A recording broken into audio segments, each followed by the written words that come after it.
Hello साथियों, स्वागत है एक बार फिर से आपका इस वर्ल्ड में। आज हम आपको सौरमंडल के बारे में और सौरमंडल क्या है, इसके ग्रह और उल्कापिंड, क्षुद्र ग्रह, इसके बारे में बताएंगे। टॉपिक थोड़ा लंबा है, बोर मत होइएगा, मगर आप लोग ऐसा करते हैं कि देखते हैं वीडियो को मगर सब्सक्राइब नहीं करते हैं। चैनल को भी सब्सक्राइब कर दिया करिए, इससे हमारी नहीं अन्य लोगों की भी हेल्प होगी। चलिए आगे तो हम बढ़ते हैं। और जैसा कि आपको पता, ब्रह्मांड के बारे में बता चुका हूं मैं, और उसके बाद सौर ऊर्जा, ब्लैक होल, उसमें जो चीज़ें आने हैं उस सब बता चुका हूं, गैलेक्सी क्या होती है। तो अब आपको मैं सौरमंडल और उसके जो ग्रह हैं उसके बारे में बताने चल रहा हूँ। चलिए शुरू करते हैं। तो देखिए, सौरमंडल क्या है। तो पृथ्वी के गुरुत्वाकर्षण बल से जो है सूर्य के गुरुत्वाकर्षण क्षेत्र में जितने भी ग्रह और ग्रहों का चक्कर लगाने वाले उपग्रह, क्षुद्र ग्रह, उल्कापिंड आदि के जो है सम्मिलित स्वरूप को ही हम सौरमंडल कहते हैं। तो आपको सौरमंडल में सबसे इम्पॉर्टेंट क्या है, उसका केंद्र बिंदु कौन है, तो उसका केंद्र बिंदु है सूर्य। सौरमंडल का केंद्र बिंदु कौन है? सूर्य। तो सूर्य के बारे में जान लेते हैं। देखिए, सूर्य सौरमंडल का क्या है? केंद्र बिंदु है। अगर यह नहीं रहे तो किसी भी ग्रह पर या हमारे ही ग्रह पर जीवन संभव नहीं, और प्रकाश तो बिल्कुल संभव नहीं है। तो यह सौरमंडल का मुखिया होता है। दूसरा, देखिए, सौरमंडल के विषय में सबसे पहले जो है 1514 में एक पोलैंड के खगोल शास्त्री थे जिनका नाम था निकोलस कोपरनिकस। उन्होंने बताया था कि सूर्य जो है ब्रह्मांड के केंद्र में है और पृथ्वी उसका चक्कर लगा रही है। ठीक, मगर इससे भी पहले हमारे यहाँ एक विद्वान थे जिसका नाम था वाराहमिहिर। उन्होंने उनसे 1000 साल पहले यानी 600 ईस्वी में आसपास बताया था कि जो है पृथ्वी का चक्कर चंद्रमा लगा रही है और पृथ्वी जो है सूर्य का चक्कर लगा रहा है। सोचिए हम कितने पहले आगे हैं। तो हमने पहले ही ये जान लिया था कि पृथ्वी चक्कर लगाता है सूर्य का। ठीक, बाद में बाकी और लोगों ने, विदेशियों ने थ्योरी दी। हम ज़्यादातर क्या करते हैं, जो फॉरेनर्स हैं उनके थ्योरी को तो मानते हैं, मगर हमारे जो वैज्ञानिक ऋषि मुनि हैं उनको नहीं मानते हैं, उनको हम फॉलो नहीं करते हैं। तो हम अपने लोगों को ज़्यादा ही महत्व देना शुरू करें तो शायद हमारा भी देश जो है ज़्यादा महत्वशील बन जाएगा लोगों के लिए। हम अपने लोगों को ही कहीं ना कहीं डिक्रीज़ कर देते हैं, ये सही नहीं है। तो चलिए, वाराहमिहिर ने दिया था। फिलहाल हमें सूर्य के बारे में, सूर्य क्या करता है, तो संलयन करता है, नाभिकीय संलयन। तो नाभिकीय संलयन से इसमें ऊर्जा प्रोड्यूस होती है। आपको पता है नाभिकीय संलयन क्या होता है? 1s2 1s2 है ना, ये ड्यूटेरियम है, और इससे 2s4 मतलब हीलियम बनता है। क्या बनता है? हीलियम, और ऊर्जा मुक्त होती है। ठीक है, अगर यह क्रिया ना हो तो ऊर्जा मुक्त नहीं होगी। ठीक, तो सूर्य इसके केंद्र में है। आगे सूर्य का जो प्रकाश मंडल है, देखिए सूर्य का बाहरी प्रकाश मंडल है जो हमें दिखाई देता है। इस प्रकाश मंडल से ही हम देखते हैं, यही प्रकाश मंडल हमें दिखाई देता है। ये सूर्य है, तो सूर्य के कोर में जो है लगभग 15 मिलियन डिग्री सेंटीग्रेड तापमान होता है, और इसके सतह पर यानी जहाँ जो हमको दिखाई देता है उस पर 6000 डिग्री सेंटीग्रेड तापमान होता है।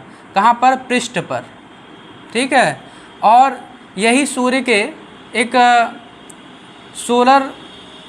सौर धब्बा होता है, उसकी भी कुछ एनर्जी होती है। तो उसकी एनर्जी कितनी होती है? लगभग 1500 से लेकर 3000 के आसपास डिग्री सेंटीग्रेड इसका तापमान रहता है। क्यों?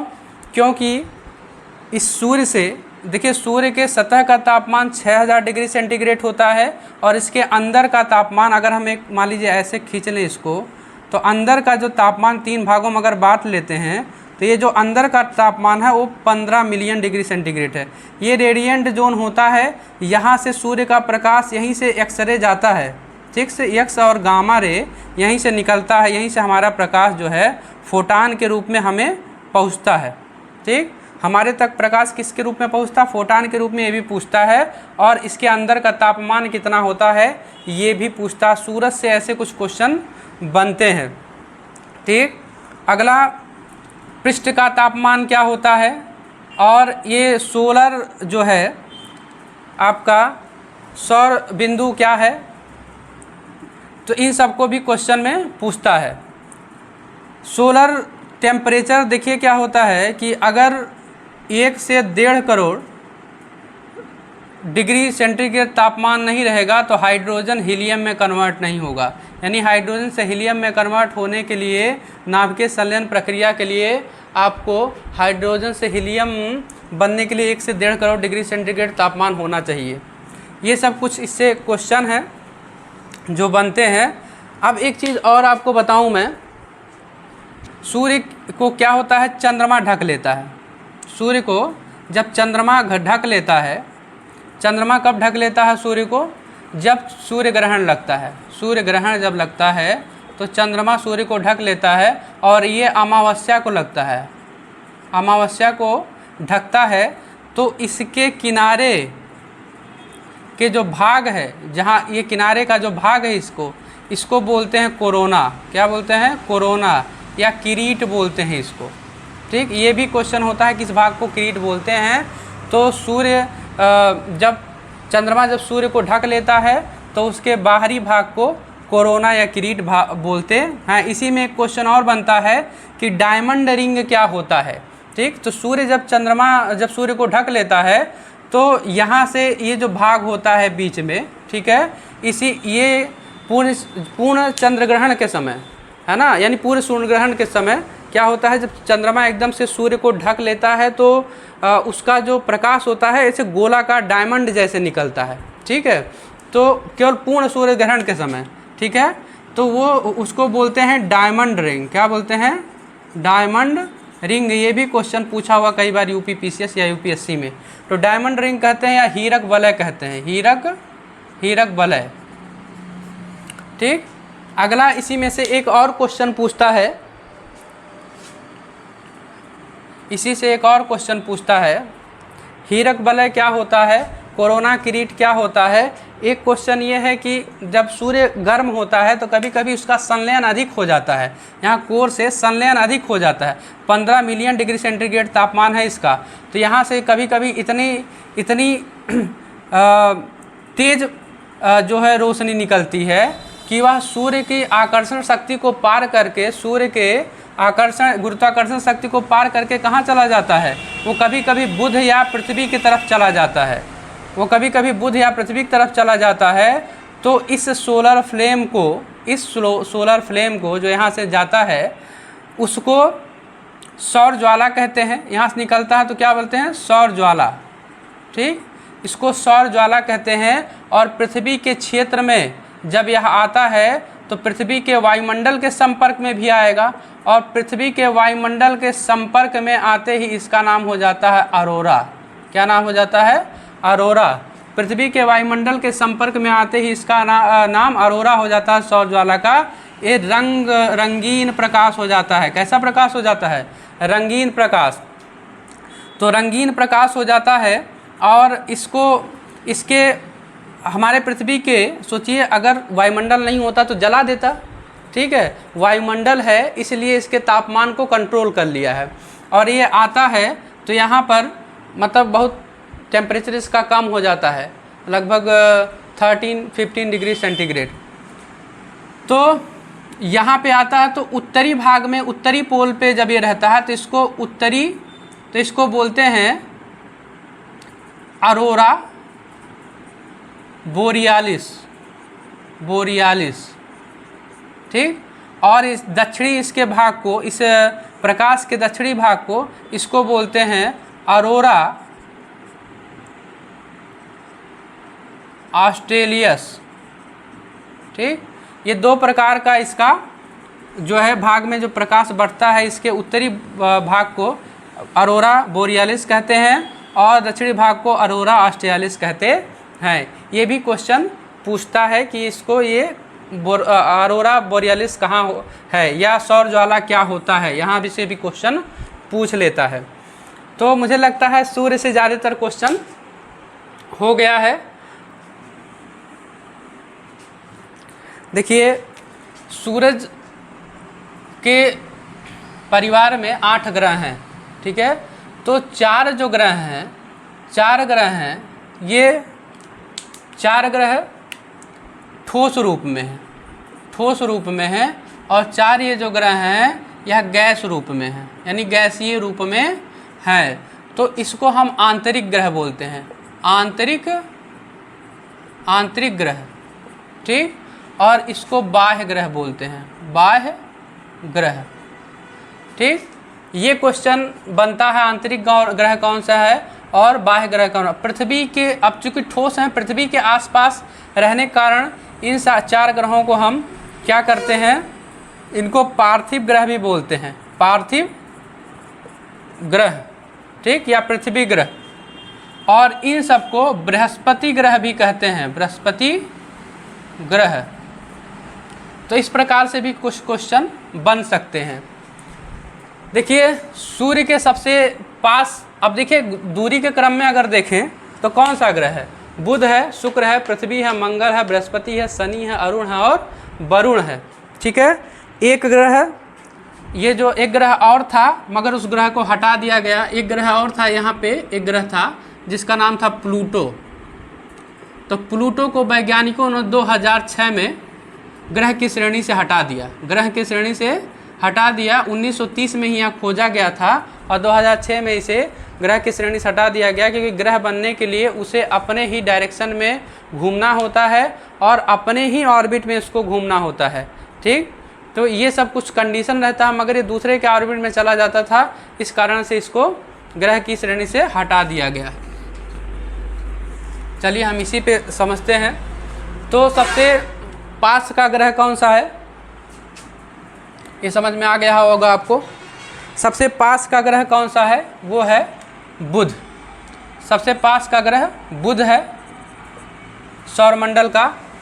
और बुध की विशेषता क्या है, पहले तो सबसे नज़दीकी ग्रह है, सबसे नज़दीकी ग्रह है। दूसरा, इस पे तापमान अधिक होगा और तापांतर भी अधिक होता है, तापांतर भी अधिक होता है, यानी दिन को गर्म हो जाता है, रात को उतना ठंडा हो जाता है। लगभग 610 डिग्री सेल्सियस इसका तापांतर रहता है, ठीक।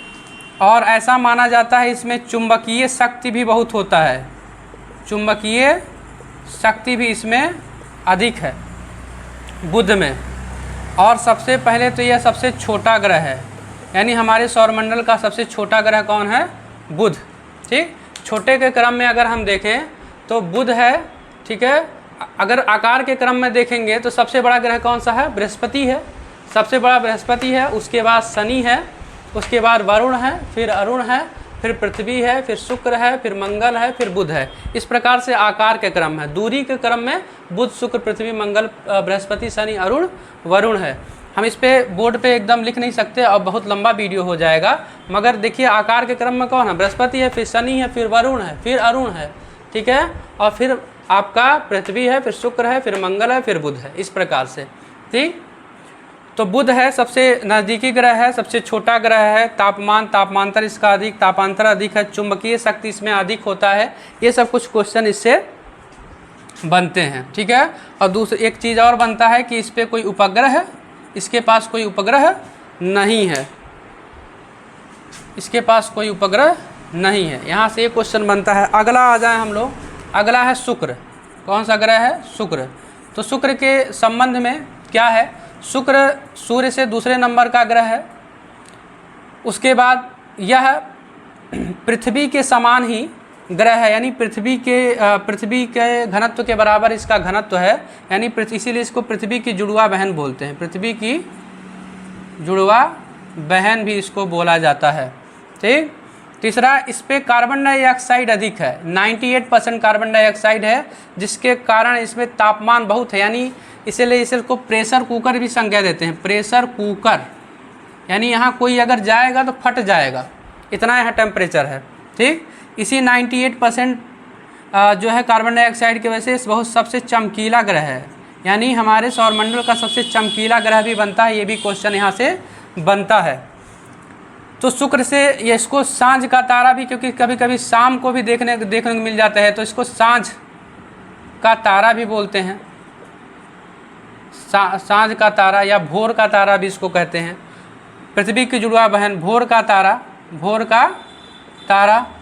ठीक, इस प्रकार से यहाँ से क्वेश्चन बनता है, इस पे कार्बन डाइऑक्साइड की मात्रा अधिक है। ये सब कुछ क्वेश्चन है कि 98% कार्बन डाइऑक्साइड, चमकीला सबसे ग्रह है, भोर का तारा, सांझ का तारा। एक इसमें और पॉइंट है कि इसका भी, इस पर भी कोई उपग्रह इसके पास नहीं है, इसके पास भी कोई उपग्रह नहीं है, ये भी क्वेश्चन बनता है। एक क्वेश्चन इससे और बनता है कि शुक्र जो है, दो ऐसे ग्रह हैं इस सौरमंडल में जहाँ पे सूर्य पश्चिम से उगता है। हमारे यहाँ और सभी ग्रहों पे सूर्य पूर्व से उगता है, दो ग्रहों पे सूर्य पश्चिम से उगता है। कौन कौन सा ग्रह है? एक शुक्र है और एक ग्रह है अरुण। ठीक है, ये दो ग्रहों पे क्यों? क्योंकि हमारा जो ग्रह है वो पश्चिम से, हमारा जो ग्रह है पृथ्वी, ये पश्चिम से पूरब घूमता है, पश्चिम से पूर्व, और ये पूर्व से पश्चिम सब घूमते हैं, पूर्व से पश्चिम रोटेशन करते हैं। इस कारण से इनके घूर्णन के कारण सूर्य यहाँ पे पश्चिम से उगता है, उल्टा है, उल्टा इनका घूर्णन है। कौन कौन है? तो अगर देखा जाए तो इधर का सन से कैटेगरी में देखा जाए तो ये दूसरा ग्रह है, और इस कैटेगरी में देखा जाए तो ये दूसरा ग्रह है। अगर आपको याद ना हो तो इस प्रकार आप देख सकते हैं कि अरुण है और शुक्र है, जहाँ पे घूर्णन होता है विपरीत दिशा में। ठीक, जिस कारण से ये क्वेश्चन, ये सब क्वेश्चन है जो बन सकते हैं।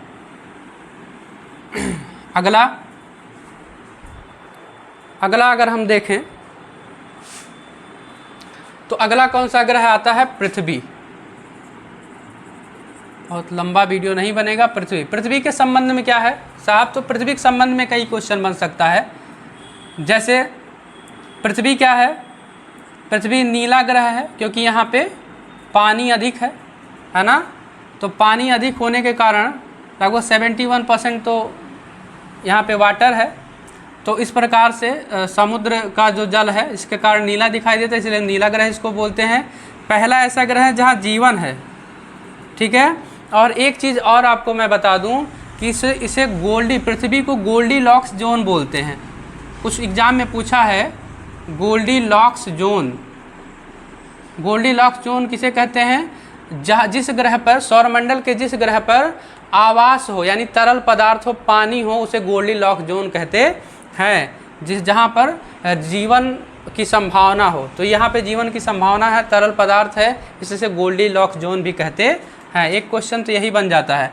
अगला जो क्वेश्चन पृथ्वी से बनता है, पृथ्वी 23.5 डिग्री अपने अक्ष पर झुकी है, 23.5 डिग्री अपने अक्ष पर ऐसे झुकी हुई है। ठीक है, जिसके कारण और घूर्णन करती है। इस घूर्णन के कारण दिन रात होता है। क्या होता है? दिन रात होता है। घूर्णन के कारण 23.5 डिग्री अपने अक्ष पर 23.5 डिग्री ये झुका हुआ है। और एक चीज़ और क्वेश्चन इसके है कि इसका जो आधार अक्ष है, आधार अक्ष पर ये 66.5 डिग्री झुकी हुई। ये भी क्वेश्चन पूछ लेता है कि आधार अक्ष क्या है इसका, तो 66.5 डिग्री आधार अक्ष से ये उठी हुई है। ठीक, तो इस प्रकार से दो क्वेश्चन इसमें बनता है। दिन रात कैसे होता है? तो पृथ्वी के घूर्णन से दिन रात होता है। ठीक, अगला एक चीज़ और इसमें है कि पृथ्वी का देखिए मौसम भी बदलता है, मौसम बदलता है। मौसम बदलने यानी ऋतु परिवर्तन का कारण, ऋतु परिवर्तन का कारण भी पूछता है। पृथ्वी के ऋतु परिवर्तन का क्या कारण है? तो इसमें भी थोड़ा सा बता दूं।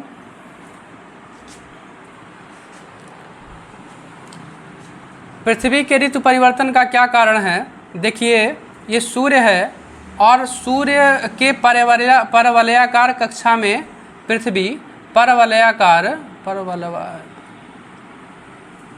कक्षा में ये गति करती है, यानी परिक्रमण करती है। क्या करती है? परिक्रमण करती है। तो अगर जब सूर्य के पास पृथ्वी होती है और सूर्य के दूर, जब सूर्य के पास होगी तो यहाँ पे ठंडी पड़ेगा, सोचिए, और जब सूर्य के दूर होता है तो यहाँ गर्मी पड़ता है, ठीक है, पृथ्वी पर। अब देखिए क्या होता है, सूर्य से पृथ्वी का डिस्टेंस जो है अगर देखा जाए तो इस साइड में जब दूरी पर है तो इसको अपसौर बोलते हैं, अपसौर बोलते हैं, और जब नज़दीक है तो उसको उपसौर बोलते हैं। ये भी क्वेश्चन पूछता हुआ है ना, उपसौर बोलते हैं, ठीक। और ये कब उपसौर कब होता है, तो 3 जनवरी को उपसौर होता है और 4 जुलाई को अपसौर होता है, 4 जुलाई को अपसौर होता है। अपसौर कब कहेंगे, जब सूर्य से दूर है, अप है, यानी दूर है, ऊपर के सेंस में अगर देखेंगे तो अप का प्रयोग होगा। तो अगर अप है, दूरी पर है तो अपसौर होगा, अगर नज़दीक है तो उपसौर होगा। आप ऐसे ले लीजिए, जैसे एसडीएम होता है तो उप जिलाधिकारी या उप जितने भी पोस्ट हैं, तो उप मतलब नज़दीकी में, है ना। तो इस प्रकार से है, और इसका डिस्टेंस लगभग यहाँ पे 15 करोड़ 10 लाख के आसपास यहाँ पे है, इस प्रकार किलोमीटर सूर्य से पृथ्वी की दूरी। अगर यहाँ देखा जाए तो 14 करोड़ 70 लाख के आसपास यहाँ पे डिस्टेंस है।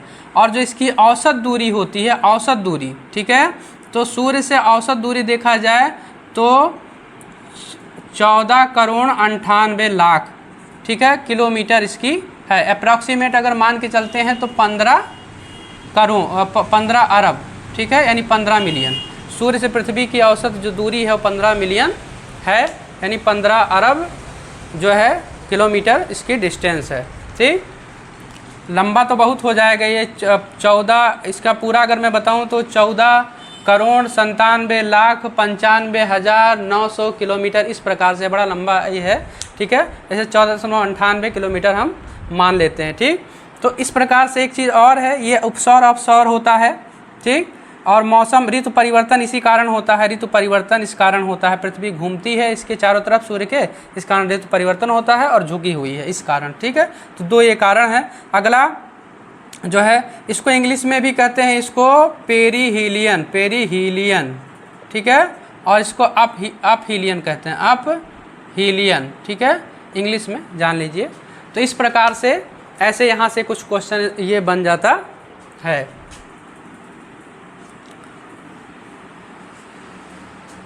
तो एकमात्र ऐसा ग्रह है पृथ्वी जिस पर जीवन संभव है। और देखिए, पृथ्वी का एक उपग्रह है जिसका नाम क्या है, पृथ्वी का एक उपग्रह जिसका नाम चंद्रमा है, ठीक। अब इस चंद्रमा के बारे में भी थोड़ा सा जान ही लेते हैं।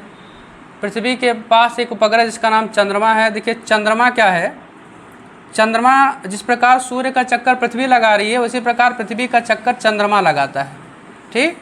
पृथ्वी का चक्कर कौन लगा रहा है, चंद्रमा। ये पृथ्वी है और ये चंद्रमा इसका चक्कर लगाता है। तो ये पूरा पृथ्वी से चंद्रमा का डिस्टेंस लगभग 3,80,000 किलोमीटर के आसपास है, ठीक। और चंद्रमा से सूर्य का प्रकाश, चंद्रमा से पृथ्वी तक प्रकाश पहुंचने लगभग 1.3 सेकंड का टाइम लगता है, 1.3 सेकंड का टाइम लगता है। उसी प्रकार जैसे सूर्य से जो प्रकाश पहुंचने में पृथ्वी तक 8 मिनट लगता है, उसी प्रकार यहाँ पे 1.3 सेकंड लगता है, क्योंकि दूरी कम है उस प्रकार से।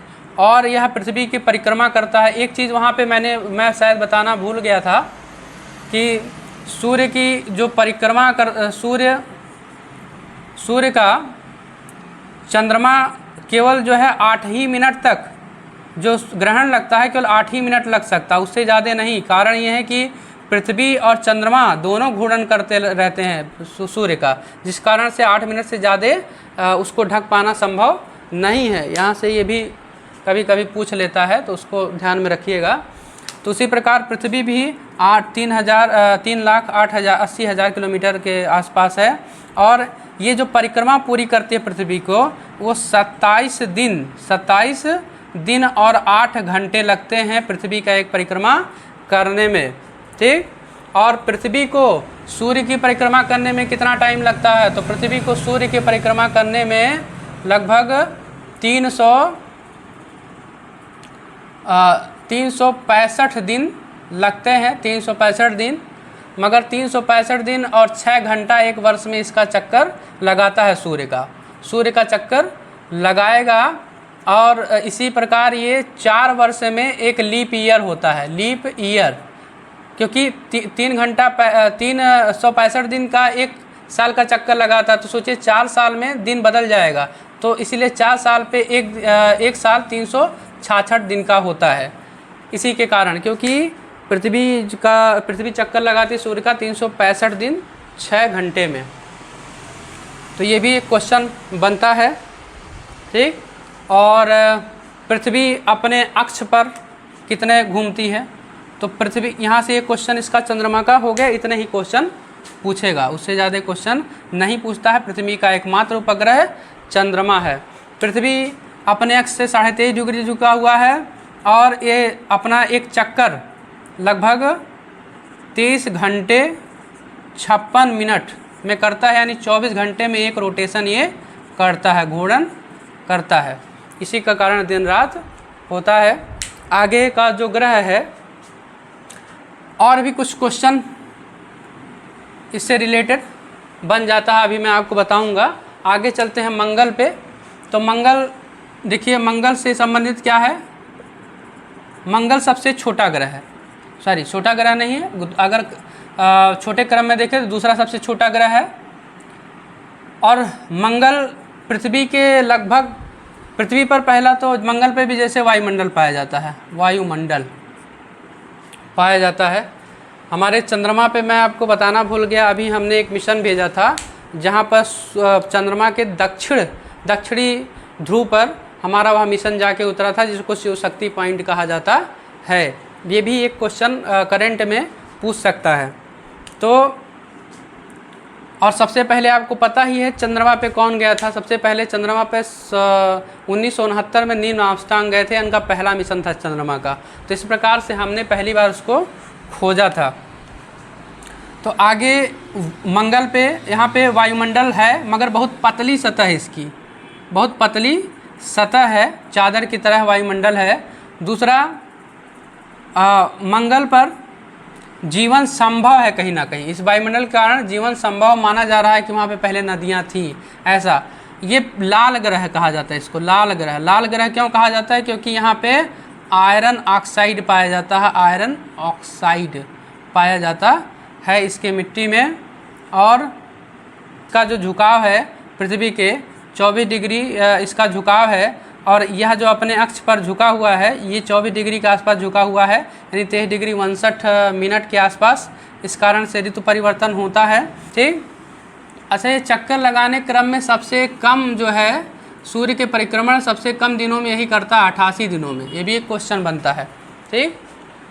और सूर्य लगभग 200, ये शुक्र 284 दिन में, हमारा 365 दिन में, ऐसे सबका चक्कर है। सबसे ज़्यादा दिन में चक्कर कौन लगाता है सूर्य का, वरुण लगाता है, क्योंकि वह सबसे दूरी पर है, सबसे बड़ा है। जो सबसे छोटा ग्रह हो तो जल्दी जल्दी चक्कर कर लेता है। मंगल पे 2 उपग्रह हैं, 2 उपग्रह हैं जिनका नाम है फोबोस और डीमोस। ये 2 उपग्रह हैं। डीमोस हमारे सौरमंडल का सबसे छोटा उपग्रह है, सौरमंडल का सबसे छोटा उपग्रह है। ये कुछ क्वेश्चन मंगल से बन जाते हैं। और मंगल के लिए हमने एक मिशन भेजा था सन 2013 में, जिसका नाम था मॉम, मार्स ऑर्बिटरी मिशन। 2014 में ये पहुंचा था, वही मोदी जी जब जीते थे, आपको पता ही होगा।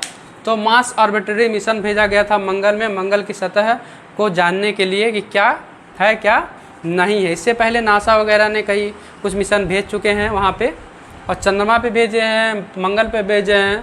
एक तो अंतरिक्ष का चक्कर लगाने के लिए अमेरिका ने एक मिशन भेजा है 1977 में ही, वायेजर नाम का, जिसने शनि पर बताया था कि ये शनि पे जो छल्ले हैं, ये छल्ले ये कोई गैस नहीं है, बल्कि जो एस्टेरॉइड हैं वही घूम रहे हैं इसके आसपास, या जो कण हैं वही सब इसके आसपास घूम रहे हैं, ठीक। तो वो उसने बताया था।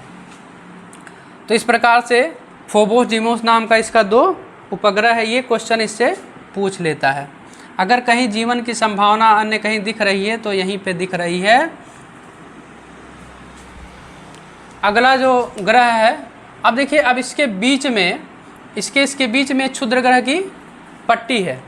देखिए जब क्षुद्र ग्रह की पट्टी है, ड्वार्फ प्लैनेट है, ये क्या कर रहा था, जब ये ग्रह बने और घूर्णन करने लगे, गोल गोल बन के और घूर्णन करने लगे सूर्य का, तो ये सारे क्षुद्र ग्रह जब कहीं किसी ग्रेविटेशनल सीमा के बीच नहीं पाए तो क्या करें, ये मंगल और बृहस्पति के बीच में ही सब श्रृंखला बनाकर घूमने लगे। ठीक है, तो ये पट्टी का भी इम्पॉर्टेंट है कि किसके किसके बीच में क्षुद्र ग्रह की वह श्रृंखला या पट्टी है, तो मंगल और बृहस्पति के बीच में यह पट्टी है। तो ऐसा भी क्वेश्चन बन सकता है। ये देखिए ड्वार्फ प्लैनेट होता क्या है, क्षुद्र ग्रह होता क्या है, क्षुद्र ग्रह क्या होता है बता ही दें। क्षुद्र ग्रह क्या होता है, तो जो ग्रह से छोटे होते हैं, है ना, और लगभग उल्का पिंडों से बड़े होते हैं, वो क्षुद्र ग्रह होते हैं।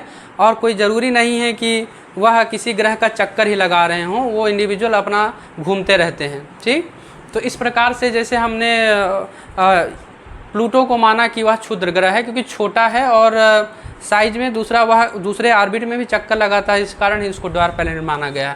तो ऐसे तमाम ड्वार्फ प्लैनेट हैं जो हमारे ये सौरमंडल का चक्कर लगा रहे हैं। कब आपको पता है, मैंने बताया था लिलिटन ने जब विस्फोट का थ्योरी दिया था तो उसमें जब ग्रह इधर पहुंचते हैं इस साइड, फिर से रोटेशन करते हैं, तो जो जितना बड़ा ग्रह है उसकी ग्रेविटी उतनी ही अधिक होती है, तो उसको जितने टुकड़े मिले वो जितने टुकड़े सबको मिलते गए वो अपने ग्रेविटी क्षेत्र में सबको लेते गए और वहाँ उतना वो ग्रेविटेशनल फोर्स लगा के अपना उतने पिंडों को अपने आसपास नचाने लगे, तो उसके उपग्रह कहे जाने लगे। ठीक है, यानी ये बृहस्पति वगैरह का चक्कर लगा। बृहस्पति सबसे बड़ा ग्रह है, इसके उपग्रह भी बहुत ज़्यादा हैं। ठीक है, सबसे ज़्यादा उपग्रह इसी के हैं, फिर शनि के हैं। तो यहाँ से ये सब क्वेश्चन पूछता नहीं है, बस इसको थोड़ा थोड़ा जान लेंगे। क्षुद्र ग्रह क्या होता है, तो क्षुद्र ग्रह जो ग्रह से लगभग छोटे और उपग्रह से छोटे ग्रह से छोटे होते हैं और आपके जो है उल्का पिंड से बड़े होते हैं। क्षुद्र ग्रह क्या होते हैं, क्षुद्र ग्रह कभी कभी ये आकर ऐसा लगता है कि पृथ्वी से तथा किसी अन्य से टकरा भी जाएंगे। ठीक, कुछ छोटे आकार में होते हैं, कुछ बड़े आकार में होते हैं। ठीक, इसी के सेंस में एक उल्का पिंड भी होता है, उल्का पिंड। तो उल्का पिंड क्या होता है, उल्का पिंड चट्टान होती है इसी प्रकार की जो घूमते रहती हैं क्या मंगल के आसपास या बृहस्पति के आसपास या कहीं भी पृथ्वी के आसपास। और ये जो होते हैं कभी कभी कुछ बड़े आकार में तो कुछ छोटे आकार में होते हैं, तो ये पृथ्वी की कक्षा में आकर जलने लगते हैं। छोटे रहते हैं तो जलने लगते हैं, वायुमंडल में हमारे आकर क्या करने लगते हैं, जलने लगते हैं। तो इनको कुछ लोग या मध्य मंडल में तो टूटता तारा बोलते हैं, इनको टूटता तारा। तो वो जो हम लोग ये कहते हैं कि टूट गया तारा, उससे कुछ भी मांगो पूरा हो जाएगा, ये टूटता तारा नहीं होते हैं, उल्का होते हैं, उल्का पिंड होते हैं जो हमारे वायुमंडल के ऊपर अंतरिक्ष में तैर रहे हैं और वायुमंडल में आते ही जलने लगते हैं। ठीक है, कुछ उल्का पिंड तो जल के ख़त्म हो जाते हैं और कुछ गिरते हैं तो बहुत बड़ा जो है गड्ढा झील टाइप बना लेते हैं, जैसे हमारे यहाँ महाराष्ट्र में लोनार झील है। ठीक है, जो उल्का पिंड से ही बना हुआ है। तो इन्हीं उल्का पिंड के गिरने से ही कई वैज्ञानिक इन्हीं से अंतरिक्ष का जो है ज्ञान प्राप्त करते हैं कि अंतरिक्ष में और क्या क्या चीज़ें होंगी या किससे बना हुआ है। तो उल्का पिंड का फ़ायदा भी है, कुछ घाटा भी है। बड़े आकार का गिर गया तो बहुत नुकसान हो जाएगा। ठीक, तो एक तो आते ही यहाँ पे गिरने लगता है क्योंकि तारा टूटता नहीं, तारा फूटता है। अगर वो रक्त दानव ये लाल दानव बन जाएगा तो विस्फोट हो जाएगा, वो ब्लैक होल बन सकता है या काला वामन बन सकता है, मगर वह ये टूट नहीं सकता। तारा टूटेगा, पृथ्वी से बहुत बड़ा होता है तारा, अगर टूटेगा तो क्या करेगा, वो पृथ्वी को ही नष्ट कर देगा। ठीक है, तो कुछ भ्रम हमारे बीच में है, इसको दूर करने की ज़रूरत है। तो उल्का पिंड होता है और उसके बाद उल्का पिंड के बाद एक धूमकेतु होता है। धूमकेतु भी कभी कभी दिखाई देता है, लगभग 76 वर्षों में ये एक बार दिखाई देता है। ये ऐसे जलता हुआ एक पिंड होता है जो हमारे ग्रेविटेशनल फोर्स में आता है। ठीक है, या सूर्य के परिक्रमा ही करता है, तो ऐसे पूँछ जैसी एक संरचना बनाता है ये।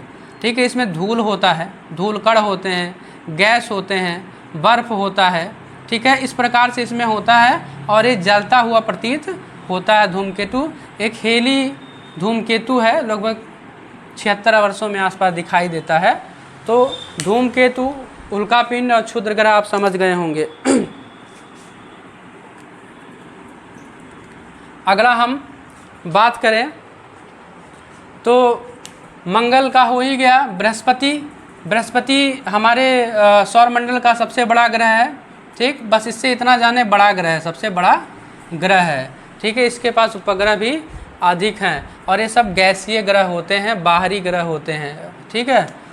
शनि के पास छल्ले हैं। छल्ले जैसे अभी बताया मैंने कि वाइजर गया था तो पता है कि ये सब क्षुद्र ग्रह या उल्कापिंड इसके आसपास टहल रहे हैं, वही छल्ले हैं इसके साथ, ठीक। अगला है अरुण। तो अरुण के बारे में मैंने बता दिया कि ये भी उल्टा घूमता है, यानी इसके भी जो रोटेशन होता है वो पश्चिम से पूर्व नहीं, पूर्व से पश्चिम होता है। इससे क्वेश्चन बनता है कभी कभी। वरुण है, ये सब लेटा हुआ ग्रह, ठंडा ग्रह है, सबसे ठंडा ग्रह है क्योंकि यहाँ पे प्रकाश पहुँचता नहीं। सबसे ज़्यादा वर्षों में चक्कर लगभग यही लगाता है, 164 वर्ष के आसपास सूर्य की एक परिक्रमा पूरा करता है। जो ग्रह जितना छोटा है, नज़दीक है, वह उतने ही कम दिन में सूर्य की परिक्रमा कर लेता है। तो कुछ इस प्रकार से सौरमंडल के विषय में कुछ चर्चा रही। अगर आपको यह वीडियो अच्छी लगी हो, इन्फॉर्मेटिव लगी हो, तो आप इस वीडियो को शेयर करिए, लाइक करिए, सब्सक्राइब करिए, जिससे और भी बच्चों का हेल्प हो सके, ठीक है। अगली वीडियो में हम पृथ्वी की गतियों के बारे में चर्चा करेंगे। पृथ्वी की गतियाँ, पृथ्वी की घूर्णन गति क्या है, पृथ्वी की घूर्णन गति, ठीक है। पृथ्वी की गतियाँ एक चैप्टर है, उस पर हम चर्चा करेंगे। इसी से ब्रह्मांड से या सौरमंडल से रिलेटेड और टॉपिक लाएंगे जहाँ से क्वेश्चन पूछ सकते हैं। तो उपग्रह ज़्यादातर देखते हैं मंगल का ही पूछता है, इसलिए सारे जगहों का, सारे और ग्रहों का उपग्रह मैंने बताया नहीं, ठीक है। तो इस प्रकार से आपका ये सिलेबस कंप्लीट होता है। आज का सेशन ख़त्म।